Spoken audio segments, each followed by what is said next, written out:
এই প্রচণ্ড গরমে বাইরে কিংবা ঘরে খাটাখাটনির পরে শরীরটা ক্লান্ত হয়ে আসে, আর এই সময় আমরা বিভিন্ন রকম শরবত খেতে চাই আর খেয়েও থাকি।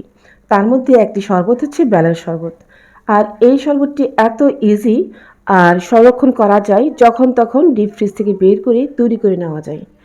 আসসালামু আলাইকুম, ইসমাত হাবিজ কুকিং চ্যানেলের আজকের রান্নার পর্বে সবাইকে ওয়েলকাম জানাচ্ছি। দেখতে পাচ্ছেন আমি একটি বড় সাইজের বেল নিয়েছি। বেলটাকে একটু ভেঙে নিয়েছি। এরপরে বেলের ভিতরের পাল্পগুলো কুড়িয়ে নিচ্ছি চামচের সাহায্যে। প্রায় 1.5 গ্লাস পানিতে আমি এই পাল্পগুলো ভিজিয়ে রাখবো। 20 থেকে 30 মিনিট পরে পাল্পগুলোকে নিংড়ে নিব ভালোভাবে হাতের সাহায্যে। ভালোভাবে নিংড়ে নেওয়ার পরে একটা চালনিতে চেলে নিতে হবে। আমি আজকে একটি বেল দিয়ে করেছি, আপনারা অনেকগুলো বেল এইভাবে নিংড়ে নিয়ে পাল্পগুলো ডিপ ফ্রিজে সংরক্ষণ করতে পারবেন। আর যখন খুশি অল্প করে পাল্প নিয়ে তৈরি করে নিতে পারবেন বেলের শরবত। দেখতে পাচ্ছেন আমি কিভাবে নিংড়ে নিয়েছি, এতে করে বেলের বিচিগুলোও কিন্তু আলাদা হয়ে গেল। এবার কী কী লাগছে বলে দিচ্ছি। এখানে আমি নিয়েছি 3/4 কাপের মতো চিনি, আর চিনির স্বাদটা কমিয়ে বাড়িয়ে নিতে পারবেন। আর বরফ ঠান্ডা পানি, সেই সাথে দই নিয়েছি 3 থেকে 4 টেবিল চামচের মতো, আর লাগছে লবণ। আজকে আমি বিট লবণ অ্যাড করছি না, আপনারা চাইলে বিট লবণটাও অ্যাড করে নিতে পারেন।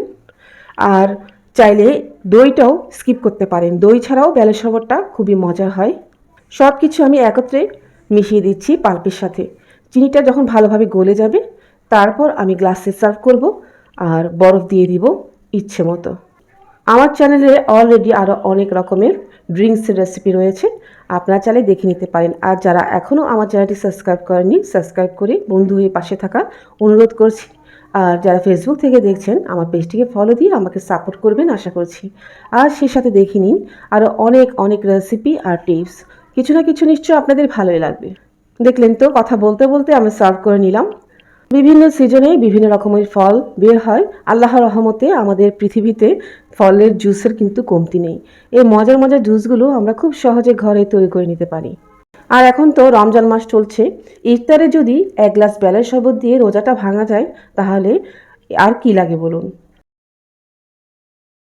এই ছিল আমার আজকের রেসিপি। আশা করছি আপনাদের ভালো লেগেছে। ভালো লেগে থাকলে কমেন্টে জানাতে ভুলবেন না কেমন হয়েছে। আমি আপনাদের কমেন্টের অপেক্ষা করি সব সময়। তাহলে বিদায় নিচ্ছি, ভালো থাকবেন সবাই, আল্লাহ হাফেজ।